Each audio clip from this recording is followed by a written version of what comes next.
Yeah. All right, cool. Yeah. Good deal. We are ready.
Hey guys, today I'm going to talk about something that is really important to me and has really changed my life, and that is Jenkum. There's a new way for your kids to get high.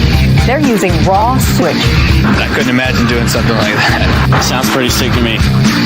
Honestly, they need to find something better to do with their life. Seriously. Something new, something stimulating, something different. There's a lot of people that say it's a hoax or it's not real or it's just made up or whatever. Now let's just get this out of the way first, so you can laugh it all off or whatever, You won't be laughing once you experience what I have and have your life change. But, it's human waste. It's, shit. Everybody, welcome. Well, that's not good. We already got echo. It's live? Yeah, we're good.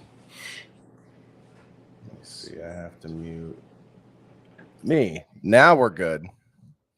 Can you hear me? Yeah, I can hear you. Yeah, and your cans. Okay. All right, now we're good. David Lucas, what's up, my man? What's up, man? What's up, man? How's things going? I can't complain, bro. Just staying busy. Yeah. Out of the way. Yeah, you had a nice announcement today. You want to tell the people where you're gonna be? Yeah, man. I'm starting on tour with Louis C.K. This coming Monday at the Tempe Improv, and then we're at Stand Up AZ. Oh, you're doing both of those in Arizona. Yeah. Nice. Nice. Are you looking forward to it? Louis C.K. is one of my top 5 comics alive, and I'm just I don't know, man. It's still surreal. Like, yeah, I ain't really never felt this pressure before featuring for somebody. So like he and on my Mount Rushmore, he's over Dave Chappelle when it comes to just strictly stand up. Yeah, it's funny you say that because we were talking last night about like who really are the great stand-ups in terms of like bit writers, because there are a lot of guys who are great at crowd work, and there are a lot of guys who are sort of great pontificators, and I would put Dave in that mix. Like Dave is great at sort of talking about today and talking about society, the sort of philosophical comedy. But in terms of bit writers, for me, I'd have to say, like, in terms of guys that are working right now, my top 2 are probably Dave Attell and Louis. Yeah, in terms of just Dave like writing silly bits, But yeah, I mean, who else is in your Rushmore? So alive right now, I'll say my top 5, or even dead. Include your dead ones. My dead. So number 1 is Red Fox. Okay. Red Fox is to me what to most people is Richard Pryor. To me, he's over Richard Pryor. He released so many albums. He was kind of out there before Richard Pryor, and I think he was the highest paid black actor of his time with the Sanford and Son show. Yeah, probably. So it's Red Fox, then Patrice O'Neal, and then I would have guessed. Yeah. I would have guessed Patrice. The first time I saw you do stand up, I was like, he's got Patrice energy. Do you get that a lot? All the time. Yeah, man. yeah. Like, people, and you know what's crazy, man? Like people would be like, "You'll never be as good as Patrice," and I'm like, "Bro, I'm not trying to be like Patrice." Yeah, at all. Like I'm just a big black guy who's opinionated. Yeah, which is probably where the similarities end, right? Say what they want, don't give a fuck. Kind of the wish you would attitude. Yeah. So, yeah, that's how people, compare me. And then somebody compared me the other day on my YouTube channel. They said if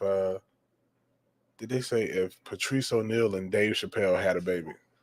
Oh yeah, that was the comparison. Yeah, and I was like, I could see that. Yeah, I think the biggest comparison when people watch you is just like that you're having fun with it. Right. You know what I mean? Like that was one of the things that made Patrice fun to watch. Right. Because it never was like you could tell it was never making a point was never more important than fucking having a good time. I'm probably a little more approachable than Patrice also. Yeah. Oh really? Yeah, I met him one time, bro, like maybe a year or two before he died. He was on the patio of and this was before the Elephant in the Room. So he was. Were you doing stand-up back then? Yeah. And this was on the patio of the Belly Room, and I mean the patio of the Comedy Store. I don't say the Belly Room, but so it's like the patio of the Comedy Kind of the Store. same thing. Yeah. And I knew who he was, but nobody. I was like, they don't know who the fuck. Because I knew him from that. I used to watch him when I was in high school on that show that came on VH1 on Sundays. I used to watch him before I went to church. I can't remember what the name of it was, but he used to talk shit on that show when they show like little random clips or shit. Oh yeah, it was kind of like the first Tosh.0. Yeah, like that. So I used to watch him on that, and I was like, oh shit, like this is Patrice O'Neal, man. Ain't nobody. So nobody was paying attention to him because Elephant in the Room hadn't dropped, so he was like more of an East Coast comic. Yeah, everybody on the East Coast knew him, but it's kind of funny how that works. Like, because this was before social media was really a thing. Yeah. So if social media was a thing, it would have been a little probably different situation because this was like would have been 2010. Yeah, I moved here in 2009. The same year I did. So yeah, it was like 20. I was underage, bro, when I moved here. Yeah. Yeah, I was not 21 yet. And I was still going to comedy clubs. That's cool. But that was back in the day. It's not like that anymore. They ID like hell. Oh yeah. Yeah, everybody's super paranoid about that stuff. It's like that's why I laugh when the Jeff Ross story came out, that girl accused Jeff Ross and that thing came out, and she was like, I was working at the Boston when I was 15, and people are like, forget all the other stuff in it. There were people who latched onto that and are like, I can't believe they were letting a 15-year-old work. I was like, dude, I was making pizzas in a fucking pizza shop when I was 11. You know what I mean? It's like on the East Coast, people be working and shit, and it doesn't even matter. Like, where you from? Philadelphia. I'm from Georgia. Yeah. So here's the thing, bro. Like, that was a crazy situation, and I don't believe Jeff did it. Jeff's one of my friends. No, I reading that, I kind of like she's a little mentally ill. Yeah. But if it, what the hell? Yeah. But if that situation would have popped up to me, I would have told my lawyer or whoever, or my PR team, whoever would have been handling the situation, to serve liquor, you're supposed to be what age? Yeah. So how in the fuck was somebody serving liquor as an underage minor? Right. Yeah, it's a fair question. Who do like for real? If that happened, as comics, we get chuckle fuckers, you know. Yeah. Waitresses and staff members of the comedy clubs want to fuck us. They think we're funny. So if I go to is that what happens to you? No, I'm just kidding. So you know, like, no, you're right about that. I'll say this. I played music. I was in bands and stuff. And dude, we did dozens and dozens of shows. Never once did I have a woman come up to me and be like, I want to suck your dick after the show, right? Because I was just a guitar player. The first fucking time I went on the road as a comedian, and the very first show, me and this dude, Jamondo Jones, brought 3 women back to the fucking room. And I was like, God damn, I've been in the wrong business. Women love to laugh, bro. You make them laugh. Yeah. But I mean, in today's world, you know, like, we're on the road, and you know, I meet a waitress or, you know, bartender, whatever, and I take her back to the room and fuck her. You know, in my head, I think she's over 21 because she's working at a club. Yeah. So what happens if I just fuck her once and then she comes out some years later and says she was underage at the time? Who's held accountable? Yeah, and how could you possibly know that? Because your presumption is that the business is not breaking the law in who they're employing and hiring. Exactly. So yeah, that is a tough thing too. And it's like, I don't understand. I don't understand why the media or like people put that on, you know, on the dude in that situation, to be like, well, you should have known. It's like, what are we carding before we fuck? I don't have a door girl working my dick. You know what I mean? Like, I don't have a chick there. I'm going to need to see some ID before you get naked. It turning it into that though. It's just like, you know, it's kind of shit you're gonna have to do to not catch a fucking case. I get a little more famous. Bitch, gonna have to sign a contract. I'm gonna carry a fucking portable copier in my. You're gonna have that. Suitcase. You're gonna have the Nick Cannon legal team, huh? Bro, I need a copy of your ID. Yeah, I'm gonna need a blood sample. Man, we're gonna have to run it through the lab. Sign this waiver. For real. Yeah, it's pretty wild, man. I remember when like when I first started to have like any sort of success and then I had the thing blow up in 2018. I had people coming out of the woodwork, like girls I was talking to like 7 years earlier when I was single and shit. And they were just like, I'm going to out, you know, the text messages you used to say. It's just like, what are you fucking doing, man? It's like, go ahead, bitch. Yeah. I was like, go knock yourself out. I had a girl do me like that. Like right in the beginning of the pandemic, when I was right before the pandemic is when like my incline started for my career. And yeah, through Kill Tony, right? So most people know you got your start as a regular in Kill Tony, but if they don't, now they do. I mean, I was on All Def Digital before that, but you know, that was on the urban side. Yeah. So many mainstream people didn't know who I was. Isn't it amazing how little overlap there is in that still in this day? Like how black comedy and mainstream comedy are still so segregated. Yeah. You know, that's why I think it's funny when people talk a lot of shit about like, we need to be diverse and inclusive. Like, name me 3 black comics in your own fucking scene. And they just be like, they'll just name the mainstream ones. Right. You know, it's like, I remember seeing that when I started in Minneapolis. I started in Minneapolis. And then I also would go to Chicago because my day job, I had both territories. So one week I'd be in Minneapolis, the next week I'd be in Chicago. Horrible place, Minneapolis. Yeah, you don't like it? I did the casino there. Oh, Mystic Lake? Mystic Lake. Yeah. Horrible place. Yeah. Bro, that was the worst. I mean, and also the capital of nice racism, Minnesota. True. And big head Ethiopians. So true. Yeah. So true. The last time I was there, I played the House of Comedy in the mall. And Horrible club. Yeah, it's big, 40-foot ceiling. Yeah, it's just so echoey. Dude, this is how big those ceilings are in that club. I was fucking with this black woman in the audience about being vegan, right? And because I have a whole chunk on veganism. And anyway, she had to get up in the middle of the set. I was talking to somebody else. And all of a sudden I look back and I was like, yo, where did Bernice go? And her friend was like, didn't make a face. I go, she's in there shitting from all them vegetables, isn't she? And you literally hear the woman in the bathroom yell from the bathroom, mind your fucking business.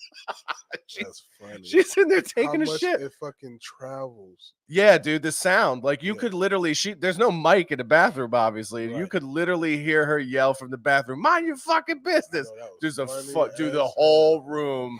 It was a Sunday night show. Ended up being, it was a holiday weekend, so the turnouts were light as shit. And but that was like the best show. I think that show had like 92 people in it or something. And if you were in any club without 200-foot ceilings, that would have been a nice audience. Oh, it would have been great. Yeah. Yeah, as long as you're not at an improv, because they're huge. Yeah. But any other club, that holds, wise guys, the Comedy Works in Denver, that 92 would have been a nice. Comedy Works in Denver might have the best acoustics. Yeah. Yeah. I've never played that club, but every time I see somebody post a video from there, it sounds great. Very full. Yeah. Yeah. So what were we talking about? Oh, Minneapolis. But I remember walking around the mall there. I haven't been there since 2009. Okay. And I remember walking around Mall of America and I was like, dude, I'm in fucking Darfur right now. Like literally 50-60% of the people were traditional Muslim garb and all that stuff, like Ethiopian. Yeah, dude, I was just like, holy shit. It literally felt like we were in Dubai, like a shopping mall in Dubai or something, right? Ethiopian girls. And there's what's that? I had an Ethiopian girl. Yeah. Very freaky. Yeah. Very, very. Yeah, I dated a girl. I dated a girl in Minneapolis when I first started. She worked at this nightclub called Visage, and she was gorgeous. Dark skin, long braids, right? Nice. And but like the most angelic face of any fucking black woman I ever dated. Yeah. And her name was Dane.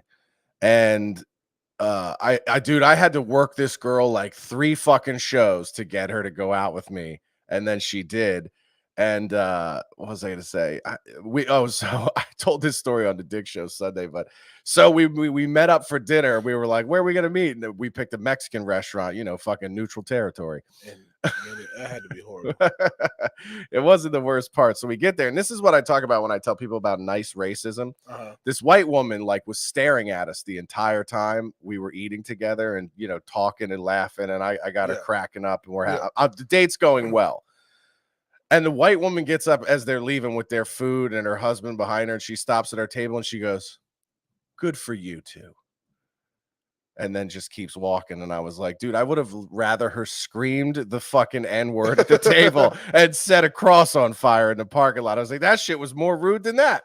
And that's the kind of thing I saw when I moved to Minneapolis from Philly, was that people would be racist. Good for you two. And it's just like, that's that kind of like liberal camouflage racism of like, this fucking bothers me, but I'm going to pretend that it doesn't. Fucking gaslighting. Yeah, dude. And I was just like, I remember that just being like, I sat, and she was just like, I don't give a shit. It's a fucking 100-year-old white lady. Of course, that's what she thinks. Right. And I'm sitting there, I'm like, nah, man, I'm pissed off. I was mad. I was from Philly. Yeah. Y'all look different. Man. I was like, just say something actually racist, and I would at least respect your courage. You know what I'm saying? But but that's Minneapolis. It's like, it's completely, I mean, that's why Ilhan Omar got elected there, because there's such a population of Ethiopians and Somalians, Muslims. And the one thing that I talked about that, again, people, you can't ever even fucking talk about this stuff as a white dude, because people immediately think you're coming from the wrong place. But it's like, what people don't understand about Minneapolis in terms of like cops dealing with crime is that there's a massive sort of civil war between different groups of Ethiopians and Somalians. There's a fuckload of violence between those two groups now in Minneapolis because of that migration. And the amount of immigrants that have come to Minneapolis over the since I left is monumental, right? Yeah, I wonder what make Ethiopians and Somalians move there. Fucking snow 9 months out of the year. You would think they'd be like, no, thank you. Yeah, brother. I was like, get me out of here. Yeah, you can go to Tennessee, Kentucky. Like, there's just some places where certain ethnic groups land, and there's a high concentration of them. I'm like, who's the first? And one? it just sort of snowballs. Yeah, like Armenians. Like, I didn't know what the fucking Armenian was until I moved to LA. Yeah, dude, it's like, yeah, same for me. I had no idea. What country boy. Armenians. You're from Georgia. What part of Georgia? Macon. Oh, okay. Macon's very backwards, man. We still got a sign on our train station downtown that says colored waiting room. Really? Mm-hmm. They keep it up for nostalgia purposes. I mean, I don't mind. They're hoping it's coming back. They're like, we don't want to take the sign down, just in case. Just in case. Just in case the Lord answers in prayers. Just in case.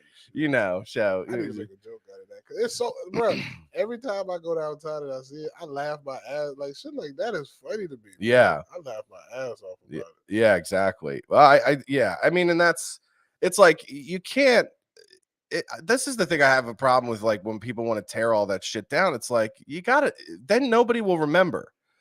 The part of the problem is, like, you hear people talk about Holocaust denial, and it's like, well, maybe part of the reason why that has become a trendy thing is because it never got talked about.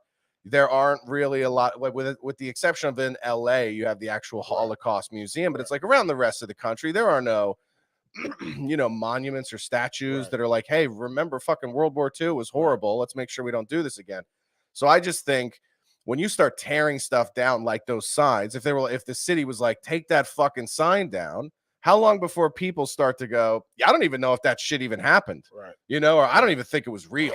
Yeah. What was Jim Crow even real? And it's like, that's maybe the reason why you keep up like whites only signs on buildings and shit like that. So people go, what the fuck? What little kids will be like, what's that? Right. And they go, that was back when we were super fucking racist. A discussion. Yeah. A whole discussion. Yeah. It makes a lot of sense. It's, it can be educational for kids.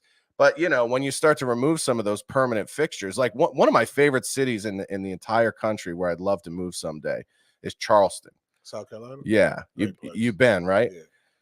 The thing I love about that place is literally like a racism time capsule. Right. Because you can, and the thing that I love is that it's integrated with the modern city.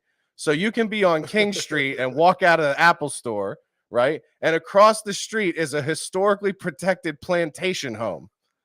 You know what I'm saying? It's just like, talk about a fucking way. Imagine, it is, I'm just thinking to myself, like, imagine you're a young black kid, you're working at that Apple store, man, and you're doing fucking inventory, and the day runs long, and it's 12 fucking hours, 13 hours, your boss is a dickhead, and you're sitting there, and you finally get to walk out, you're like, man, this fucking place felt like a plantation today. And then you walk out, and you see that motherfucker, and you go, let me be quiet. Yeah. You just walk out, see an actual plantation home, and you're like, nope, that's still not bad. No, you're right. Could have been worse. What could have been way worse? Yeah, a lot of things we complain about as humans, it could have been worse, bro. Well, it still could be here. Yeah, and this is kind of an interesting. But don't they say now there's more people in slavery than it was globally? Yeah, than it was. Yeah. Well, there's way more people. I don't know what the global population was in 1850, but we have to do percentages. We can't just go off the numbers. But yeah, that's a massive part of it. Like, there's way more. And that's the thing is, like, that's what I love is when people are like, America invented slavery. It's like, you need to open a history book. We might have done it the worst / best up until that point. But dude, it's written about in the Bible. Right. You know what I mean? So it's like that way predates America altogether. So it's like, it's been around forever. Almost every race has taken their turn at some point being enslaved by a more powerful group or subjugated. But because it started from like war. Yeah.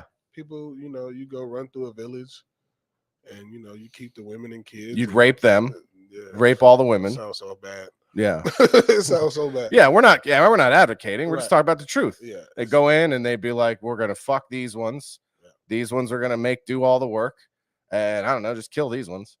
These ones are unfuckable and not strong. Right. Unfuckable and weak was not a good look in like the 14th century for anybody.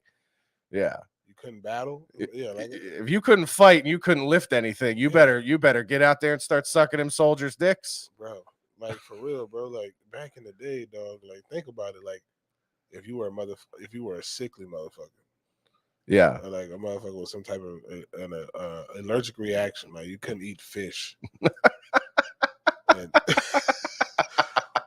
Think how fucked up you'd be back then. If you were like a Pacific Islander and your diet was 99% fish. And you couldn't eat fish. Yeah, you just be a dead motherfucker. Well, that's what's crazy is just like back then, even if you were like a little kid, I imagine they just bash you in the head with a club, and they're like, "We can't carry him along. He can't eat any of the fish. Just fucking got to drown him in the sea and have another one." Especially back in the day, a lot of people were what do they call them? Nomadic wanderers. Yeah. So if you were a sickly kid and your family moved every 3 to 4 months. And, even though little Tum Tum might have what's that little kid cancer? Leukemia. Yeah. Little kid, adults get it too. Yeah, it's very prominent in kids, right? Yeah. So it's like little Tum Tum got leukemia. The fuck, there's no treatment. Yeah. This motherfucker sick as a bitch. Yeah. That's what's so funny is you go back and watch like those frontier movies and somebody like gets bit by a poisonous snake that today it was just next thing he's in the tent with the blankets on, like they're just like, go to sleep, like they're just like, we're gonna leave this dude, he's done. Bro, it was fucked up back then. They used to drill holes in your head when you had a headache. Oh yeah, bloodletting. Yeah, I'd have been like, hey, nah, I ain't got that. That something tells me even if I were a stupid caveman, I'd be like, I don't think this is good. Like, listen, there's an amount of blood we can bleed out that makes us die, so maybe we don't do that on purpose ever. Bro, I used to watch because I grew up mainly raised by my grandparents, dog. I used to watch Dr. Quinn, Medicine Woman. I remember that show. And I remember one time they were having a thunderstorm, and everybody in the town thought it was the end of the world. Yeah. They all went to the church. Dr. Quinn was like comforting somebody. Bro, isn't that all she did? Yeah. I don't think she ever actually did medicine. She might have delivered one baby in how many ever seasons that show was. Medicine Woman, but the real medicine is care and comfort and stories, right? Typical lady doctor. I mean, why couldn't they come up with something a little better? Like, of course they know about sex back then, and they know that we ejaculated. So why didn't women say maybe head relieves a headache? Yeah, pressures relieve. That's exactly the take I would expect you to have. Why? Like, I'd have been like, let's try head. Yeah. Nobody should ever give you a time machine. It's just going back, but like, hey, have you tried fucking everybody? That might work. If I had a time machine and I went back and told women that head relieve headaches, I don't think as many women would have been beat. Because they used to fuck with like black people had more freedoms and abilities to do things before women did. Yeah, that's true. At least we had a 2/3 of a vote. Them bitches didn't have no vote. Yeah. I mean, they had it bad. They definitely had it bad, bro. It was up until, being from Georgia, dog. I never looked it up, but my granddaddy used to tell me, he was like, boy, you used to be able to beat your wife as long as the stick wasn't bigger than your thumb. Your granddad goes to shake his hand. He's got a 12-inch thumb. You're like, oh, poor grandma. The width, yeah. Yeah. Yeah, bro. That type shit. Yeah. That's pretty crazy. We're not even talking about like thousands of years ago. We're just talking about my granddaddy died in 2020 and he was like 70 something. So we're talking about like, and he was in his heyday, 30 years ago? So we're talking about, what was that, 80s? Yeah. It's not even that long ago. Yeah, it's amazing how quick shit sort of fucking changed and completely changed, completely changed over almost overnight. Like from when we were kids. Like I was born in 83. So I mean, like, it's so funny because I remember like when I would have conversation, we'd talk about offensive words, and they were like, "Yeah, it just sucks that like white guys don't have an N-word." I'm like, we do. Like, it's faggot. Like, our entire life growing up, that was the shit that people used to pick on each other and call each other. And you know, I joke on stage and with people that like I thought it was my name until I was 12. You know, My granddad used to call me that a lot yeah, because he was in charge. if you would cry or get upset or something. No, so this shit help with my nose. For your allergies. Yeah, hey, bro, fucking big. I would have been a horrible slave talking about allergies and sinus congestion. You'd be like, "What do I need to do to get in the house, boss?" Yeah, goddamn cotton pollen. That'd be horrible. I'd have been a horrible slave, bro. You'd just be out there nutting in everybody. You'd be the one that fucked the master's daughter. That's actually one of my jokes. Is it? Yeah, you'd be the I see. I say master's wife. Yeah, master's daughter. So I can use that. But I mean, I got anxiety. I would have been a bad slave, bro. Yeah, I'd have been a bad one. How would anxiety look out there? Ooh, fuck, bro. You probably think you're dying. Yeah, like how we do now. Yeah, they wouldn't know what the fuck it is, and you can't go lay down, so you just got to work through it. Yeah. Anytime you had an anxiety attack, they probably just beat the shit out of you. Yeah. No shit. No shit, man. I always wonder, like, do you ever wonder if there were any nice slaves or slave owners? I mean, absolutely. Yeah. So, from what research that would be, because to me that would be a funny movie. Like if you did it like 12 Years a Slave, but like nothing horrific happens, it's just like fun. I had a movie that I tried to pitch, but the guy said, when you do this movie, black people would never like you again. So the movie was about Harriet Tubman, and she was freeing slaves, but she was only freeing slaves to take them to another plantation in exchange for her family. Okay. So it was almost like hey, maybe Harriet Tubman was not a good person, right? Yeah, that's like interesting. Yeah, listen. They made a fucking movie where Abraham Lincoln was a vampire hunter. I don't think that's that much of a departure. Yes, it's not. Well, the one story I always like. Well, I used to say all the time when people are like, we need more black stories in Hollywood. We need more black stories. I go, where the fuck is the Madam C.J. Walker movie? It's like. Up. Well, it is now. No. But like 5 years ago, I was like, why aren't you making that fucking story, right? First female millionaire in America was a black woman. Nobody knows that. And then they made a series on Netflix with Octavia Spencer. Oh, yeah, that's right. Tiffany was in that too. Yeah. But it's just like, to me, that's a great American story. Forget about it being a great black story. It's just a great story about American entrepreneurship. Absolutely. And but the other story that never gets told is William Ellison. Do you know who William Ellison was? No. So William Ellison was a slave in South Carolina who worked long enough to buy his freedom, and then stayed and apprenticed under his master, who was the inventor of the cotton gin. And so, they did say it was Eli Whitney. Yeah, which was that's another black slave owner, but William Ellison. When the guy who owned the plantation died, he left everything to William Ellison. And so I have a bit in my act about like that had to be both the happiest day and then later the worst day for every slave on that plantation, because you're thinking like, damn, dude, we own the shit now, he's gonna let us free. And he didn't. He was like, strap in, motherfuckers, it's about to get way worse. And William Ellison ended up having one of the largest plantations in South Carolina with the highest number of slaves, and was later became one of the largest financiers of the Confederacy during the Civil War. And so it's just like, God damn, that's somebody you wish fucking wrote a book, because you're like, what is the psychology behind that? Well, it's kind of like are you just that much of a hater? Or the Willie Lynch? Yeah, what's that? Willie Lynch. You should read those letters, bro. It's basically like this white guy came to plantations back in the day and talked about buck breaking. I think that's how he referred to black people. And it's almost like horse. That's like a horse training term, right? Right.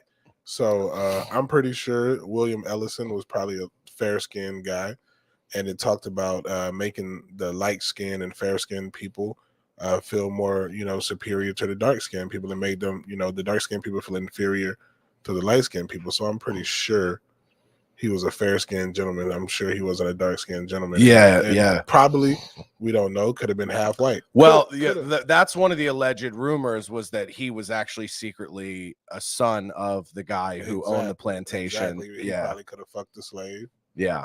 And that baby was born, and the rest of the slaves knew it. Yeah, probably. I mean, because bro, like every white guy know. I don't give a fuck how racist you are. Every white guy finds black women attractive, and there's no way you're about to have a fucking 100 women at your disposal and not go in there and fuck some. Oh yeah. Well, and I'll tell you this, like, and for me, I don't know where the attraction first came from, but I was always way more into really dark women. You know what I mean? And I used to say, Philly, like, bro. it could be, but it was like, I don't know. I used to try to explain to people. I was like, I think it was the contrast when you're having sex of like just super dark and then as fucking pasty white as I am. There was something that was like a turn on about that. I just like women, bro. I don't care what they. Well, I don't date some of every. In case we didn't know you were a black gentleman, David, you just proved it. Yeah, I don't give a fuck. She got a pussy, I'm fucking. Yeah. As long as she's human, a human pussy. No, actually, I want to fuck an alien. Yeah. What do you think that would be like? Probably like Avatar. It's not even like sticking a dick in a pussy. Probably like touch hands and think about it. Close your eyes. Then I just started jacking. Oh my god, this bitch is made. That sounds like something a white girl would write in her diary. I just want to hold a man's hands until we both come. Ugh. No, I want him to have 7 vaginas. That's too much for me. Is it? What's your cutoff on number of vaginas? 2. Because I mean, you can be fucking one and playing with the other one. Yeah, but 7. Like, you're gonna need an extra arm. Yeah, I got it. It's sound logic. Totally makes sense. One of the things, speaking of race, one of the things we talked about this weekend was the Joe Rogan thing. Yeah, you had some thoughts on that. Now, I've only met Joe and done shows with him 2 times. I did Tripoli shows with Joe at the store, and what I always tell people about Joe is like, the most impressive and awesome thing about him is like the second you meet him, he's not a guy who needs to know your credits to treat you like a fucking nice person. Yeah. Immediately, like, shook my hand, was like, who are you? Like, what do you do? What do you like? How long you been in comedy? Right. Everything else, just like totally. And that's not a thing that's exclusive to Joe. Like, I remember one of those sets, I did 2 comedy chaoses with him, and one of them was also with Ron White. And I came off stage and fucked up a joke. And I was talking to Tripoli about the joke. And I was like, hey, man, I was like, I do this line here. And I'm thinking about moving it to here or whatever, because I just fucked it up and it didn't work. And I was having a pretty good setup until that point. And then Ron comes over and he's like, I was watching. And how about if you move this to here and then you do this? Pretty good Ron White. Amazing. And then Joe comes over and he was like, I saw you do that joke on the last show, and what you did differently was, it's like, these are guys that are fucking 20-30 year legends in the business. I'm nobody to them, and they're helping me. Joe has a master's, probably a doctor's degree in comedy. Yeah. Like he's one of the most knowledgeable human beings I've ever met. Period. Like, about everything. Yeah. Yeah. Like, it's like, you say something, like if you would have brought that guy up, he would have spewed the facts right out. Yeah. And he's 54. Yeah. Like I didn't know him when he was 30, but I can only imagine how he was in his 30s, bro. Because like 54, you got age on you, and he's been partying and drinking and doing DMT and mushrooms and shit. So it's like you got all those factors kicking. He's still that fucking sharp. Ron White, man, he's another great one, dog. But no, I don't. He's a legend, man. Yeah, that's my buddy too. But no, I don't think Joe. Well, I know for a fact Joe Rogan's not racist. Yeah. We do have freedom of speech, but we don't have freedom of consequences. So he said what he said, and he apologized. He faced the consequences, and a lot of people say he should or should not apologize, but at the end of the day, it's left up to him. And what I did not like is how whoever, media, whatever you want to call it, bad actors on the internet, people who just want to take him down. Yeah, people could also just be jealous comedians and podcasters too. Yeah. There's a lot of that out there. Joe's ops, how we say it in the black community. Yeah. Joe's ops what I don't like is how, they tried to discredit him with the COVID misinformation. So now they came with the race card. Yeah. And it's like, no, we're not reactionary. Black people, we're not going to do your dirty work, because that's what you're trying to do. Right. You're trying to have people of color do your dirty work by releasing these videos that have been out for 12, 13 years. Yeah. Yeah, the old like podcast, the old JREs where it looks like a Zoom and they're all webcamming in, man. That shit is from like 2009, 2010. So it's like, don't. And like I put that on my page, like, and I was telling people, like, don't let these motherfuckers essentially make you their slave, because that's what they want you to react. Mm-hmm. They're like, oh, the COVID misinformation didn't do it, because everybody's fucking tired of COVID, and he's bringing legit doctors and people. Even when he brought Gupta on, he had Gupta speechless. Yeah. So it's like none of that shit worked with them. Well, that's what I say to those people. It's like, be careful about wanting him to have people on the left, because all he's going to do is do what he did with Gupta and bring him on and make him look stupid. And that's even worse. It's better for your side to not embarrass themselves, because that's what he's going to do. He's going to go, oh, you really want me to bring on your team? Okay. And then he's going to bring him in and he's going to make him look fucking stupid, like he did with, and it was not his intention, but when he had the Jack Dorsey from Twitter and his legal chick on, I think her name's Vijaya or something. And then he brought Tim Pool and they just fucking shredded him.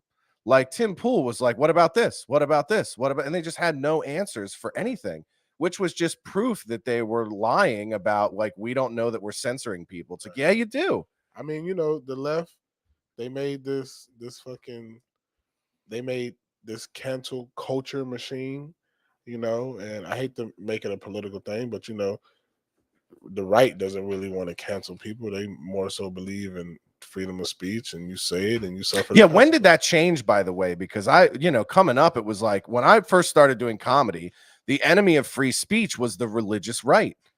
You know what I mean? And it was like, I was an Obama voter. It sounds like I'm doing a fucking get out thing, but it's like, I think when Trump got in office, yeah, because that was when the left really started talking about the hate speech shit. They're just like, well, some speech is hate speech and that needs to be censored. And that, I think you're right. I think that was a big part of it going into his election and everything.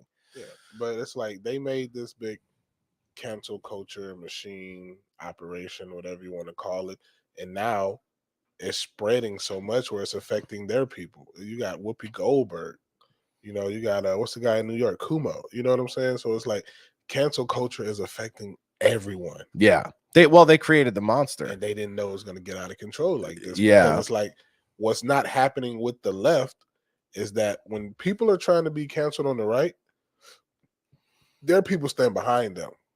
You know what I'm saying? Yeah, their people just stand behind them. Yeah, but there's nobody standing behind Whoopi Goldberg. No, just like her close friends of 20, 30 years or whatever. But the unfortunate, yeah, I know. The unfortunate thing about that is, because she's such a dinosaur in entertainment now, all the people that support her, nobody really, they're not famous, or they're not as famous today. They're like relics. Yeah. They're not relevant. Exactly. So it's like they have no cred when it comes to supporting her. There, people are like, who? That's why it's so important for people like the Joe Rogans and the Ron Whites and all those people to have relationships with the up and comers. Yeah, the me and the Tony Hinchcliffes and the William Montgomerys. Yeah, it's important because when we actually have a voice and it means something, we can stand by. Because it's like, bro, I don't know I've never been around Whoopi Goldberg. I don't know her view on anything. We've never had a conversation, but what I can say 100% is that Joe Rogan's not racist. We've had many conversations. Man's invited me to his house, put tons of money into my pocket that I don't have to claim on my taxes because I like that. Yeah, you know what I'm saying? And just like, bro, like like when my mom was sick, my mom had COVID. Is this what racist people do? When my mom had COVID, this man provided her with the monoclonal antibodies. That's awesome. Dude. Is that what racist people do? No. I was just wondering. No. They give you bad medical information and tell you, like, you don't need the monoclonal antibodies. What you should do is just go sit in a really hot tub. I didn't know if racist people, tried to save black people. I was just wondering. And then he's doing it all wrong. Yeah, he's doing it all. Yeah. And another thing that a lot of people don't know about Joe Rogan is I know what you're gonna say. The black daughter. Yeah. That's if you play and by the way, big props to Joe for not using that as even mentioning it. Hasn't even mentioned that. Yeah. And that's the thing is like, here's where I stand on the apology, right? And this is one of the reasons why people there's plenty of reasons why people don't like me, but one of the reasons people don't like me is I refuse to make public apologies for anything. And two reasons. One, I haven't done anything where I've truly been like, I'm sorry for that, where I feel like I did something wrong. But two, the problem is I know why Joe apologized, because that's who he is as a person. That stuff really does bother him. It really does hurt. It hurt his feelings. He's a sensitive guy. Before all the news broke, we were together in Austin because I was stuck there because of the weather. And he came in the green room and he was bothered. Like, he wasn't bummed. He wasn't bummed out. He wasn't like his same self. Like, what the fuck going on? He's like, man, these fucking videos, from some years. And then he explained the situation. And I was like, well, did you reference it? Did you call a specific person that word? Yeah. And he was like, no, man. That's always my pushback is like, listen, if I've written jokes or I'm talking about something on a podcast, that's completely different. Find one example in the history where I'm like calling somebody a slur, any slur, right? A Jewish slur, Mexican slur. You'll never do it because it's just not who I am as a person.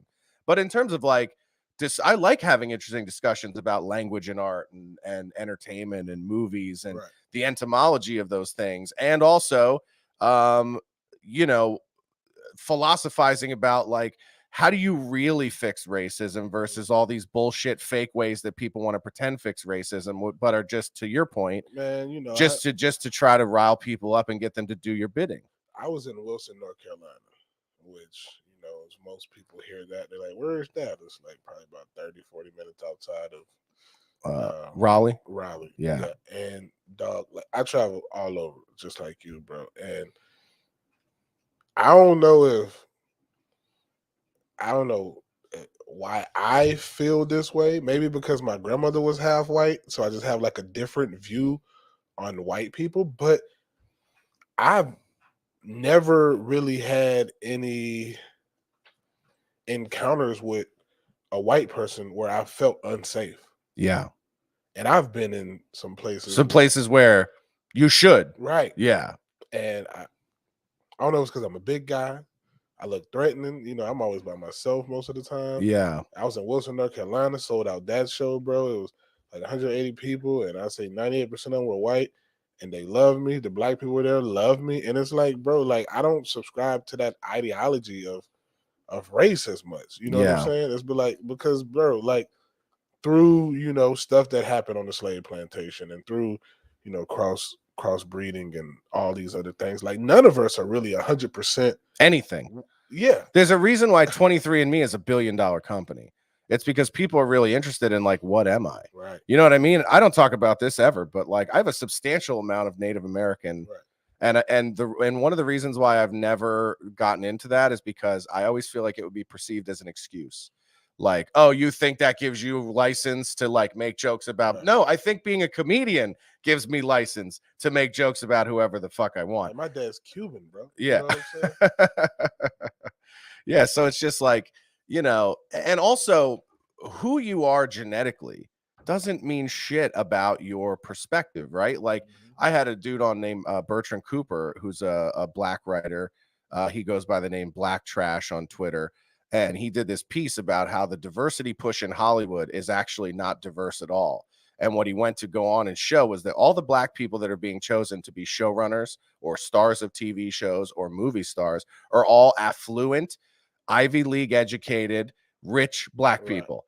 And he's like, they're not taking anyone who had your upbringing or my upbringing who's black and actually giving them a fucking show or letting them write a show or direct or anything like that. And so it's like, you literally just took the richest, most affluent black people, made them richer from the clubs you were already hiring out of, and you made them even richer and more affluent. And so what's more offensive, or is there a difference between an affluent white dude who knows very little about black culture writing a show about black people, or an affluent black person who knows very little about everyday black culture. Who probably knows less than the white guy. Yeah, because the white guy is into it because he thinks it's cool. Yeah, that's the thing that I don't think ever really gets talked about is the classism in the black community. And that shit's real. It's real. It's real, dude. And by the way, I saw it nowhere more than I saw it in Minnesota when white people would go, there's two black people, and that the two black people, one would be from America, the other would be from Somalia, and the American black dude would be like, nah, that motherfucker's, that's an African. And it was just literally like, we're not the same. And it was just an eye-opening thing to me. And then you find out what the social hierarchy is of African immigrants, where they're just like, we think we're above, Somalians think they're better than Ethiopians and vice versa. And then West Africans think they're way better than East Africans. And, so there's there's classism in every race, dude. I mean, it's like in my culture, Protestants and Catholics, there's all of that shit. There's so many things you can choose to let be a separator between people. I grew up around rednecks, dog. Yeah. I grew up around straight rednecks. Yeah. Country people. Yeah. I'm a truck tires and shit. I'm a black redneck, bro. Yeah. Yeah, it's funny because when I first saw you do stand up, I was like, I bet David's from the South. I would have thought like Houston or Louisiana. Yeah. And then when you said Georgia, I was like, yeah, that would be my third guess. Yeah. But yeah, and it's just like, there's the reason that I think arguing about this shit is so dumb is because in 50 more years, you already saw the picture of how they said most people are gonna look. Yeah, mixed race. Yeah. It's just, I use the example when I graduated high school in 2001 and I was in southern Minnesota. It's a very white neighborhood. The two black kids in our school were adopted by white people. That's how fucking white this school was. So we had like 3 black kids in my grade. 2 of them like moved there senior year. Right. And then we had like 10 Latinos, and then we had all other white kids, and mostly like Scandinavian, Norwegian, Finnish, whatever. Right. Like when you talk Swedish. about classism, bro, that's actually what made me stop talking to that Ethiopian girl. Oh, really? Yeah, because we were having a conversation about police shootings in America, and she was like, America's so fucked, America's so this, America's so that. And I was like, so where are you gonna go? Where are you gonna go? Yeah. Where's the better place? I just want to know, where are you gonna go? Yeah. Like, I mean, you don't got to worry about suicide bombers. You don't got to worry about tainted water much. The situation. Honor killings. Right. Like they have in India and shit. So where are you really going to go? And then the topic of female genital mutilation, by the way, which is very common in her country of Ethiopia. And she was Habesha. So there's Habesha and this. Yeah. Whatever that means. I can't remember exactly. The two tribes. Yeah. So I asked her, like, where are you gonna go? You like, if you really wanted to go back to Ethiopia, I think you would have. And I was like, when have you been to Ethiopia? And she's like, I haven't been since I was a kid. I was like, so even you don't want to go back. Right. She's like, it's dangerous for me. So where are you gonna go? Yeah. That's like my girlfriend with Iran. Like they're like, oh yeah, but people she'll do castings and they go, how often do you go back to Iran? Because I've never been. We can't go. Yeah. And they're like, what do you mean? Don't you want to about your heritage? It's like, no, the religion I am, the orders are to kill us on sight. Do you not understand how other fucking countries work? It's not America. It's not like maybe they'll let you in and like talk about your differences, man. It's like, no, our religion is not the religion of that the country is run under. If I go back and they know that I'm not Muslim, because obviously they'll know I'm not covered, right, then I'll be killed immediately. Yeah. It's like that doesn't happen anywhere in America. In terms of like, you can believe in a fucking tree frog if you want to in America. That can be a religion. Yeah, tree frog religion, and nobody's gonna kill you for it. Well, the other thing I always say too is like, this is kind of like a devil's advocate argument, or I compare it to like that scene in The Matrix when she goes, don't worry about the vase. And he goes, what vase? And he turns and he knocks it over. And he's like, oh, sorry. And he's cleaning it up. And she goes, now you're going to wonder if you would have broken it had I not said anything. Right. And so this is what I always say about slavery. And everyone wants to talk about slavery and Jim Crow. It's so fucking horrible. It's so bad. It's America's biggest stain, which is indisputable. Right. It's definitely the worst thing in our history. But is it really? Potential, yeah. Well, I mean, I don't know. Trail of Tears. Yeah, it's pretty bad. We don't have a great. There's a lot of fucked up things that have happened in America, but for me as a black person to try to, even say which ones are worse. Yeah, you know, and even when Asians were forced into those concentration camps, like I don't feel like it's up to me to say that one's worse than the other. Like Trail of Tears was bad, concentration camps was bad. It's like, oh, who's to say? Like, oh, yeah, I think people generally think of it just in terms of the volume of people affected by it. But my point is this: the efforts we've made to correct that sin has made America the greatest exporter of black wealth on the planet. So the question is if you could go back in time and undo slavery, but black people were only as successful in this country now as black people are successful in every other country in the world, would you undo it? I don't think people would want it. No. That's my point, is like, so wouldn't you rather, if that had to happen for us to do what we're doing, or to now be including black people in the production of wealth in this country, opportunity, entrepreneurship, and granted, it's like there's catching up in terms of equality or whatever, but it's still the most, right? Like there are more black millionaires in America than there probably are in the entire rest of the world combined. Right. So it's like and again, it's just, I'm not trying to diminish that history, no, I get you. But it's sort of like saying, if that awful thing had to happen for it to be this much fucking better now, wouldn't you rather that have happened to provide people the lives they have today, or just fucking continue the status quo like it is everywhere else in the world? I think outside of all the black on black murders that happen, black people murder other black people, and things that we do in our own neighborhoods and some things that we do to our own people, I would say that slaves are pretty happy how far we've progressed. I would think my ancestors are pretty happy. Yeah. That would be an interesting thing to pull somebody from that time and be like, this is what it's like now. What do you think? And we'd be like, hey, don't mind, the murders and the drug use, but we have black people that own mansions. We have multiple billionaires too. Billionaire black. Kanye worth $10 billion. Yeah. Just show him that. Even though he's a little weird, how to explain to him. Yeah.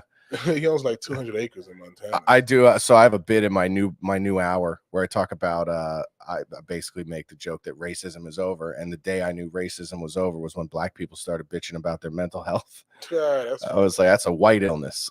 Bro, you got some similar jokes. I got a joke like that. Do you really? Maybe like I forgot how my anxiety bit goes, and I'm like, I grew up in the suburbs. You can tell I grew up in the suburbs because I have a very white disease. Anxiety. I have anxiety. Yeah, so we think along similar lines. I'm like, you think kids in the hood know what the fuck anxiety is? No. Exactly. Yeah, exactly. That's a disease of privilege. Exactly. Yeah.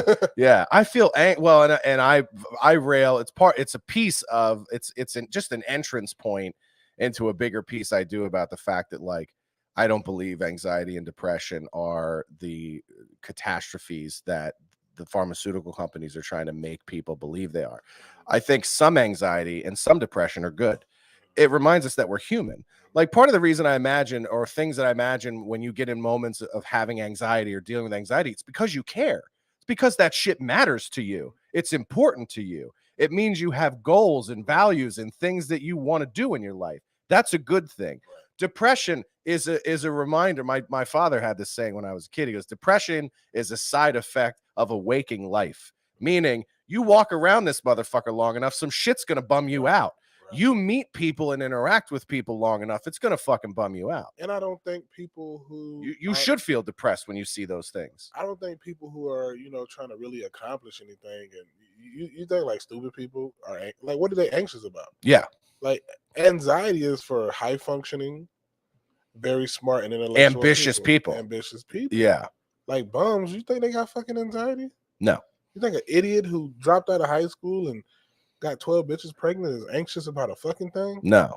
Exactly. No. So it's like, bro, anxiety is for ambitious people. Like, right. You just said, dog. Yeah. And depression is for people who aren't sociopaths. Mm-hmm. Like, if you can walk by a fucking homeless guy and not feel anything, you're an animal.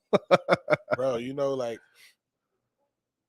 to play devil's advocate to what you said. So, like, By the way, I've walked by enough of them to not feel anything now, Yeah, so I'm desensitized. With the whole desensitized thing, bro. Like, I was talking to one of my black friends in private yesterday, dog, a fellow black guy, and I said, bro, we play enough violent video games, and we've seen enough cop murder videos where we're desensitized to murder. Yeah.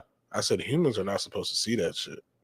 We're not supposed to see somebody take their last breath under distress from another person.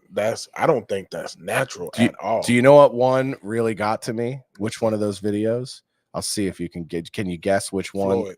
Oh, no, that was bad. That was bad. But that was, to me, was like, when you're watching that, you're also so angry at the cops that you can't, like, I would have hit the cop with something, though. Well, that's the thing, is just like, you know, I can't imagine. That's the other thing that bothered me, is how many people just kind of stood by and watched that shit. How y'all stand there and watch a man die? Yeah. Innocent or guilty? Right. Innocent or guilty?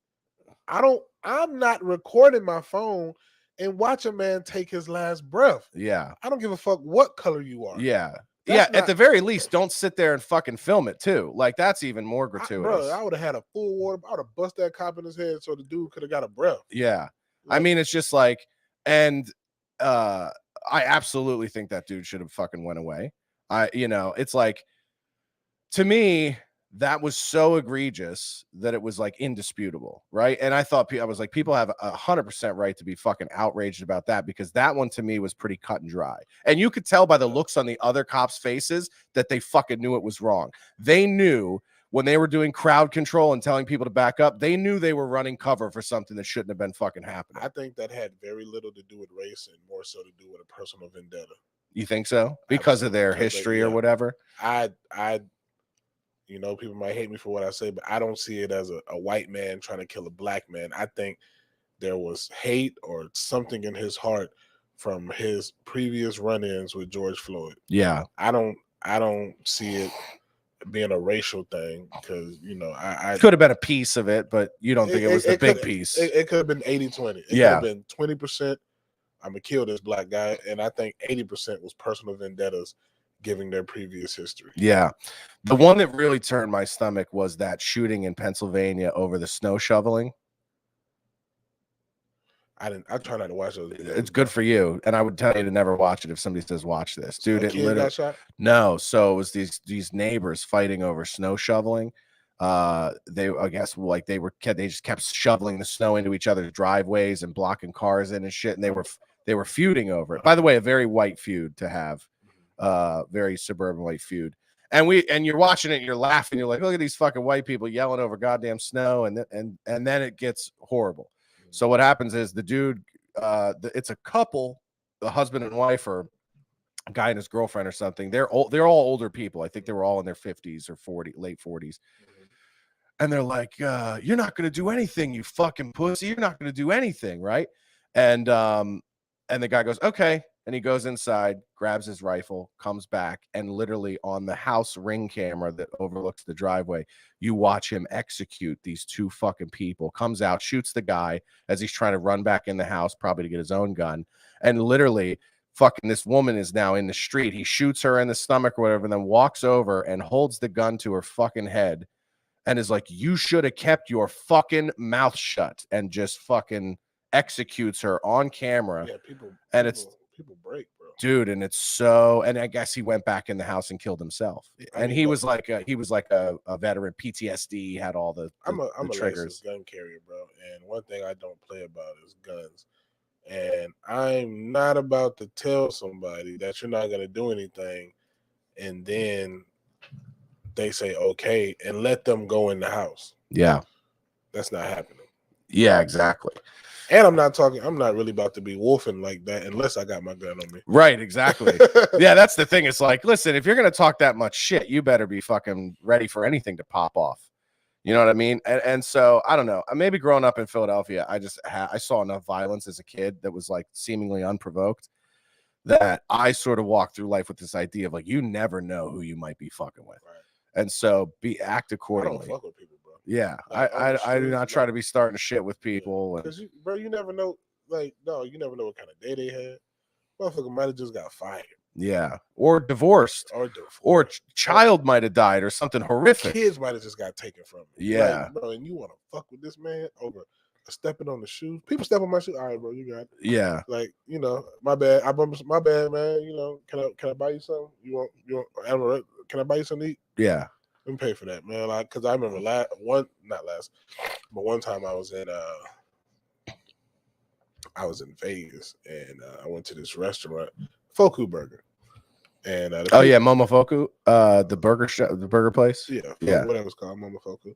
They just had one in LA, and the people at the restaurant knew me, and they were like, "Oh yeah, just come to the front of the line." And so I came to the front of the line. It was after a show because they still open late, and the people behind me, you know, a group of guys were like, "Man, what the fuck?" I heard them talking. And I'm like, "Oh shit!" Like, I don't have my gun with me. I'm in fucking Vegas. I flew here. I'm by my goddamn self. And so when I finished, because I wanted to sit there and enjoy my burger, not potentially have to fucking fight. 4 guys, 3 or 4 guys, how many were there at the time?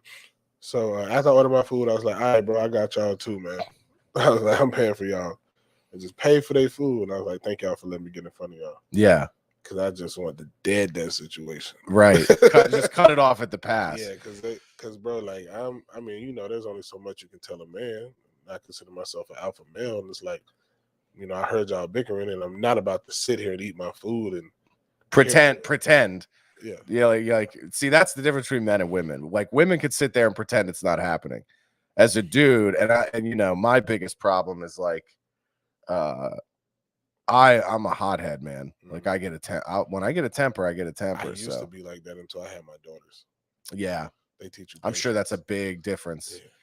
Yeah, I get hot, and also like, so when I was a kid, I was a twerp. Like when I was, you know, 4th, 5th, 6th grade, and I was going to school in Philly, I was a goofy-looking little thin redheaded white kid, and I got picked on. My school, my middle school was probably like 40% black, and going from having a school that goes from 6th grade to 8th grade is insane when you think about the puberty difference between a fucking 12-year-old and a 14-year-old. That's a big difference. Huge difference, right? And so I would get picked on constantly. And I learned that like you could get beat up every day, or you can start a fight with one of the bigger, badder motherfuckers and get your ass kicked once and then never have to fight again, because at least you've earned people's respect. That's what I did in my freshman year of high school. Yeah. So I literally started doing that. And that was actually how I ended up making all my black friends in middle school, was because I wasn't afraid. I got picked on like the first 2 days, and the 3rd day I went up to the biggest motherfucker and hit him in the face with a lunch tray and just went in. Are we the same person? I don't know, man. That was my fight. Yeah. In 12th grade. And our lunchroom was like all 3 grades eating at the same time. So it was like 400 kids. It was like a fucking prison cafeteria. And so it sounds like something out of fucking Oz or something. No, that's what, bro, in the 9th grade. And I got fucked up. Yeah. I got fucked up. But the very next day, those kids were like, yo, come eat with us, Lil Red. I was like, okay, cool. And then all of the other white kids that I grew up in elementary with were fucking terrified of me because like all the 8th grade black kids fucking had me over there hanging out with them. And then they were like, oh no, is he a gang member now? Like, it was so silly. It was so silly. Yeah. That's so funny. Yeah. But it was just like, you know, it is kind of like a prison mentality. You had to do that. What was your situation? So there was this guy named Ian. He was a 12th grade like football player, big dude, bro. And like I knew, you know, from playing I played football, so I knew. Yeah, I played a little bit, but I mostly played hockey. Yeah. I knew, you know, he had it in for me. So I was at lunch, and you know, I was a roaster, but like from like football and everything, like this guy just like was under my skin. So I had on this is when Fat Albert jeans were popular. I had Fat Albert on my pocket. He's like, hey, why you got yourself on your pants? I was like, what? He's like, you got your face on your fucking pants, nigger. The white kid said this? Damn, Macon, Georgia, baby. Macon, Georgia. Yeah, with the Hardy. He stuck the landing. So I already knew I was gonna, you know, be in trouble. I'm like, oh shit. I got 2 ways to handle this, like you said. Yeah. I know I'm not gonna win, so I can either do it now or just continue to be a bitch the rest of my And it's not gonna stop. It'll probably get worse. So, bro, I picked up the lunch tray and hit it with the lunch tray. Did you have metal lunch trays or plastic? Yeah, ours were plastic too. Hit it with the lunch tray. It didn't seem like it did shit to him. He was a fucking 12th grade big country boy. Yeah.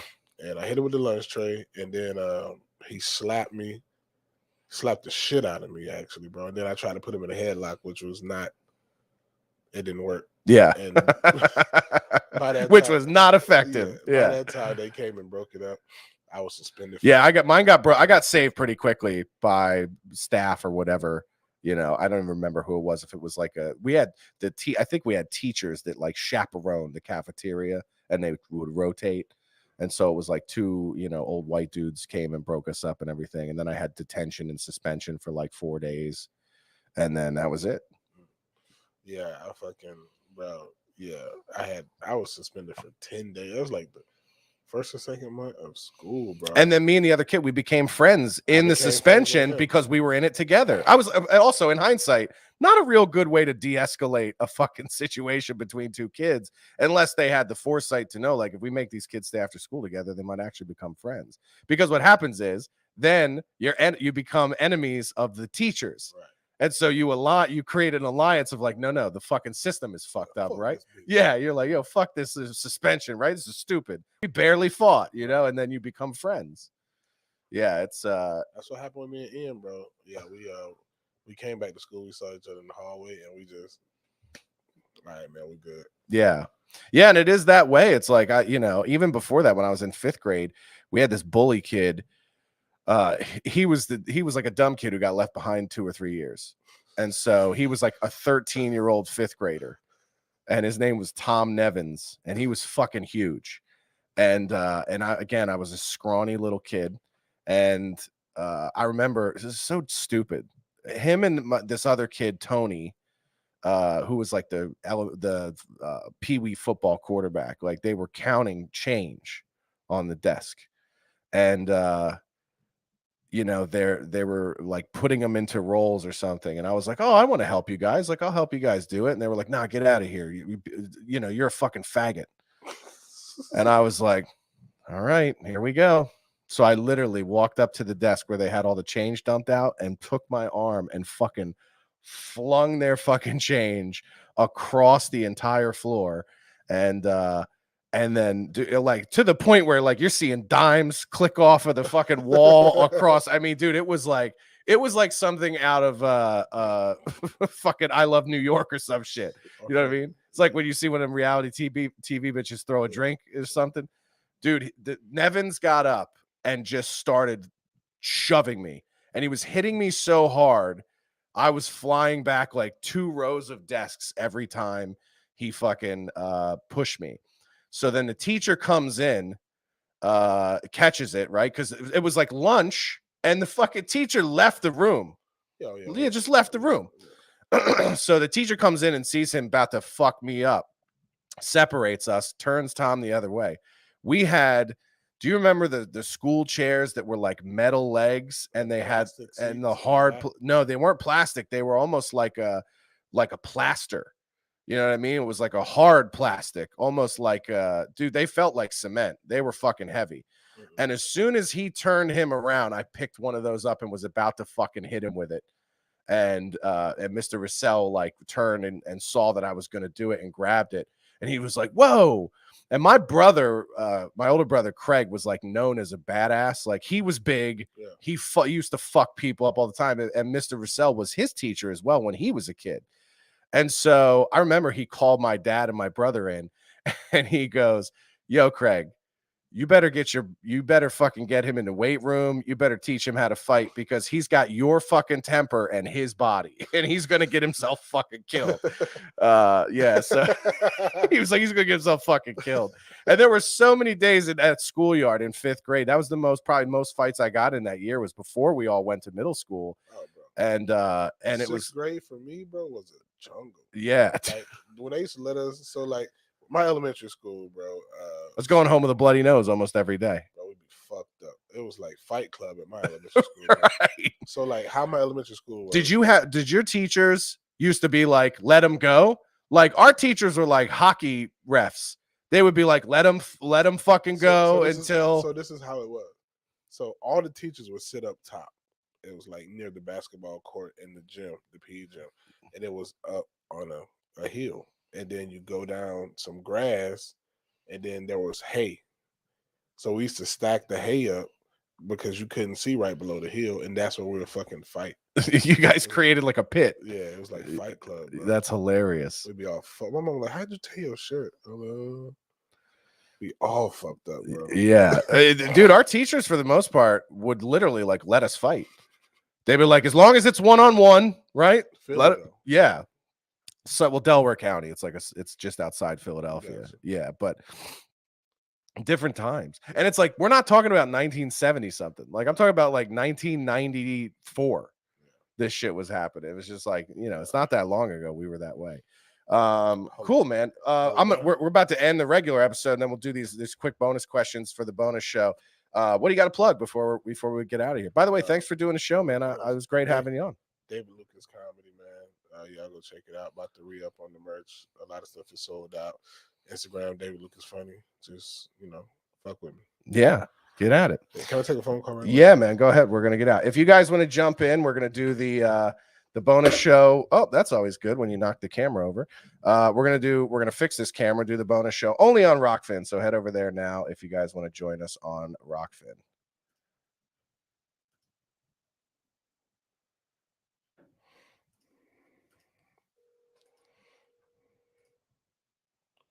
Mom's at the airport.